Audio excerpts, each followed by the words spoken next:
Masih di Mea Culpa. Saya menemukan satu video di YouTube, bisa search ya. Saya sudah screenshot juga judulnya di sini. No more reason to protest. My journey home to the Catholic Church. Lutheran pastor becomes Catholic. Namanya Daniel. Sengaja saya blok wajahnya supaya terhindar dari copyright atau saya tidak punya izin untuk memposting dia di sini. Maka pergilah ke link video itu, ini judulnya. Nah, singkatnya adalah dia ini dibesarkan di gereja Lutheran, bertambah dewasa yang menghadapi berbagai pertanyaan dalam perjalanan hidupnya, ada keraguan dalam imannya, tetapi memicu pencarian. Nah, kisah tentang dia itulah yang dibuat di video. Yang saya tertarik untuk bahas adalah komentar-komentar yang muncul menanggapi video itu. Bermunculan orang-orang yang tidak diekspos kisah imannya, tetapi mereka sendiri bercerita di kolom komentar. Nah, sebelum sampai ke komentar yang akan saya tunjukkan selanjutnya ini, kita coba terjemahkan secara sederhana.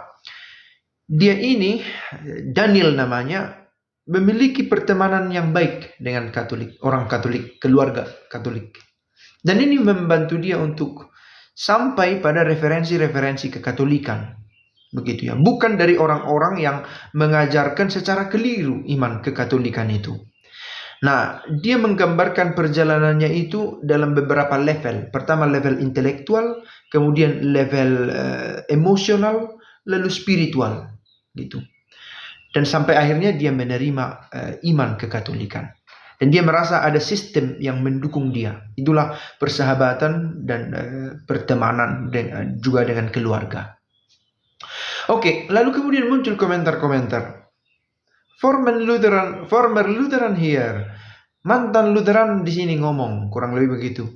You simply cannot remain a Protestant once you start reading the history of the church. Sederhananya, kamu tidak akan dapat bertahan sebagai seorang Protestan sekali waktu kamu mulai membaca sejarah gereja and reading what the church fathers taught, dan membaca apa yang bapak-bapak gereja ajarkan. Itu dia katakan, kalau kamu belajar sejarah, kamu belajar pemikiran bapak-bapak gereja, tak mungkin kamu menjadi Protestan, katanya. Once you go to the source, you start to see all the problems with Protestantism. Sekali waktu kamu berkunjung melihat sumbernya langsung tentang kekristenan itu, apa rupanya sumbernya? Ya, kitab suci. Tapi bagaimana kitab suci dalam perjalanan waktu? Ini yang sering menjadi kepingan yang hilang, yang tidak ketemu pembahasannya antara Protestan dan Katolik. Dari kitab suci itu ke menghidupi kitab suci itu, bagaimana perjalanannya? Nah, bapak-bapak gereja, sejarah gereja menjelaskan kepada kita. I was raised Catholic. Dulu saya dibesarkan Katolik, but fell away. Menjauhlah, jatuh, hilang.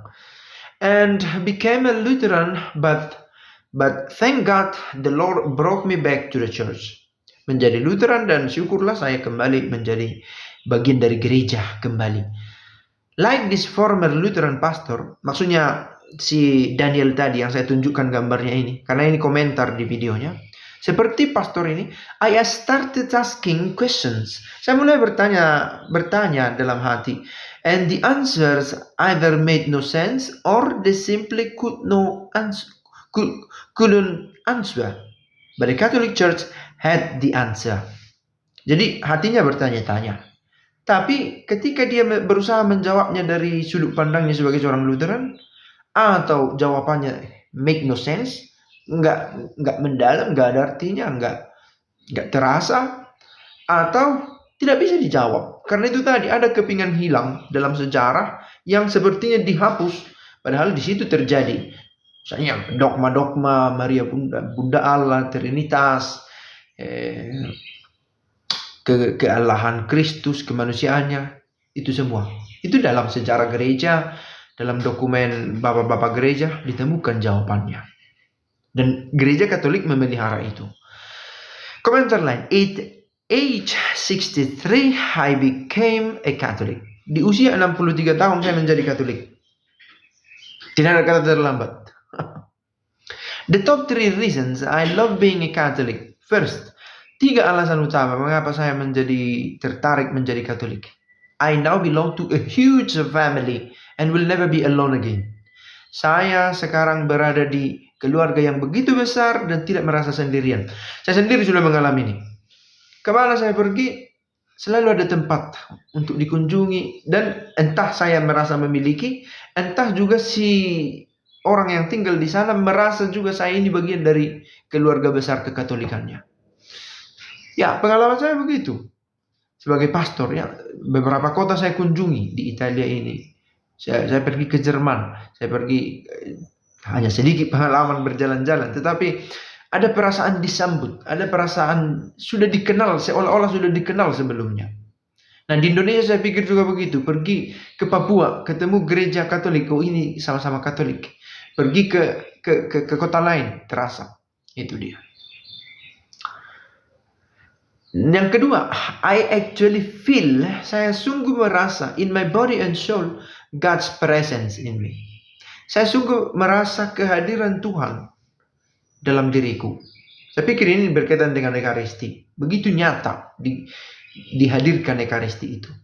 Yang ketiga, I am no longer afraid of death because a more wonderful existence awaits me. Oke, saya pikir ini secara umum kekristenan mengajarkan tentang kehidupan kekal, kesatuan dengan Allah. Tetapi dalam gereja Katolik senantiasa mendoakan mereka yang meninggal, membuat kita sadar bahwa eksistensi kita sekarang ini, sadar bahwa eksistensi kita nanti, katakanlah keberadaan kita nanti itu dikenang juga, gitu ya. Selalu didoakan mereka yang telah meninggal dunia.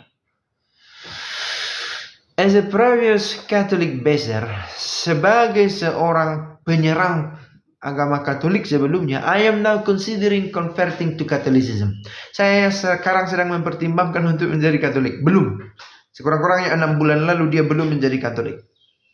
Raised Assembly of God. Assembly of God ini satu denominasi ya, yang terhitung besar di Amerika Serikat. I find I agree with the bulk of their teaching. Saya menemukan bahwa saya percaya juga pada ajaran-ajaran mereka. Saya setuju. But still have significant hang-ups. Ada yang menggantung, ada yang belum begitu terang. Kurang lebih begitu ya, kalau bisa saya coba mengerti. Bottom line is, hal paling mendasar adalah bahwa I love Jesus. Saya mencintai Yesus and want to serve Him to the fullest.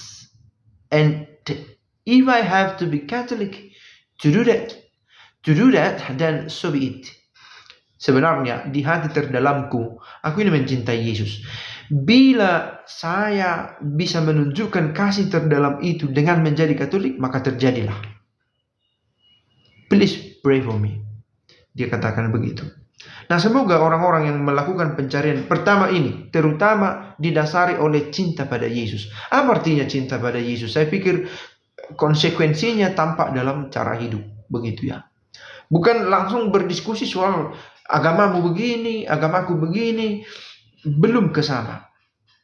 Pertama-tama kamu harus mencintai Yesus. Nah, cintakan Yesus akan mengajarimu bagaimana berkomunikasi dengan orang yang tak setuju denganmu. Bagaimana berkomunikasi dengan orang yang rasanya berseberangan idenya dengan idemu. Nah, maka sekali waktu kalau kamu menemukan bahasaku tidak bagus, itu berarti rasa cintaku pada Yesus tidak tampak, begitu ya. Tidak ada. Lebih pada level kognitif, level pengetahuan semata, bukan pada spiritualitasnya. Nah, ini satu refleksi yang menurut saya bagus mengingatkan kita. Beautiful. Cerita pertobatan Pastor Lutheran tadi, beautiful. I became Catholic. Saya menjadi Katolik 3 tahun lalu. Dan saya so happy to be home. Saya sungguh senang berada di rumah. Saya senang sekali bahwa orang menyebut Katolik itu sebagai home. Rumah berangkat. Rumah itu kadang berantakan. Kadang berdebu. Ada bagian-bagian yang mungkin bocor, ada yang bagian yang basah, merembes air ke dalam, jorok, segala macam. Tapi rumah tetap rumah. In January, I will join a monastery. Oh, dia mau masuk biara to become a Benedictine novice. Dia mau menjadi seorang suster kontemplatif sepertinya ini, Benedictine. And finally to become a nun. Dia mau menjadi seorang suster kontemplatif, bertapa. Every time I hear a person's confession story, setiap kali saya mendengarkan kisah pertobatan seseorang, konversi seseorang, it immediately brings tears to me. Itu tiba-tiba membuatku menangis, terharu.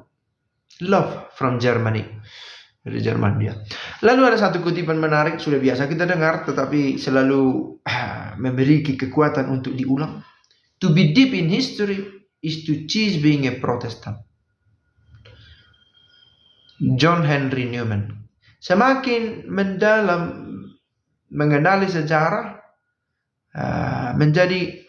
meninggalkan ke Protestan, menjadi Katolik, semakin sadar gereja itu satu, kudus, Katolik dan Apostolik.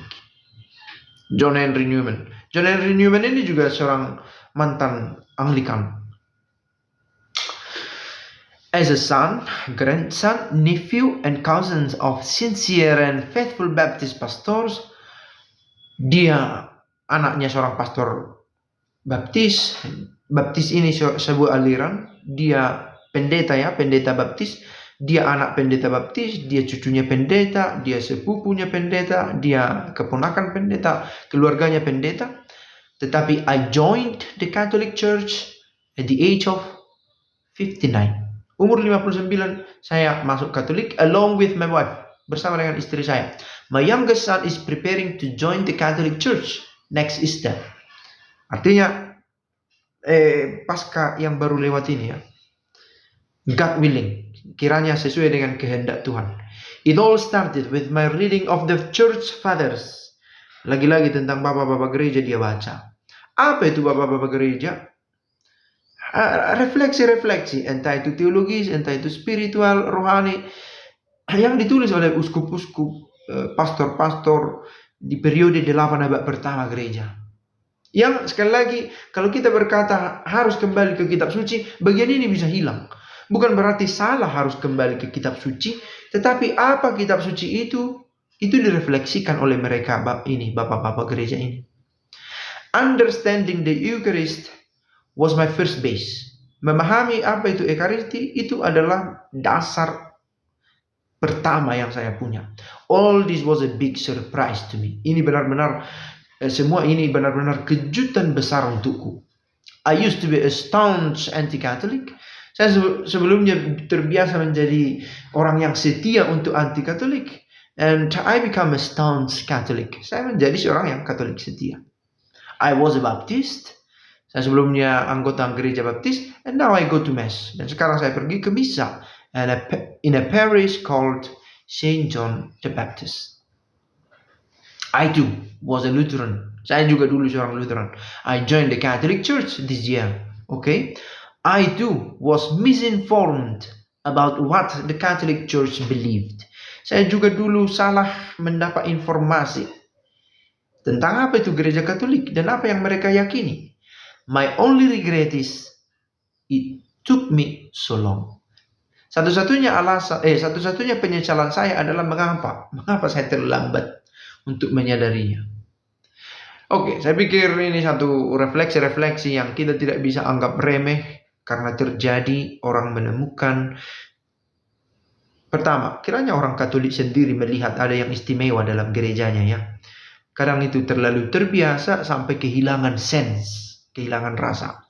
Jangan sampai kita benar-benar menyesal that it took me so long, membuat terlalu lama bagiku untuk menyadari bahwa ada yang bagus, ada yang indah di dalam gereja ini.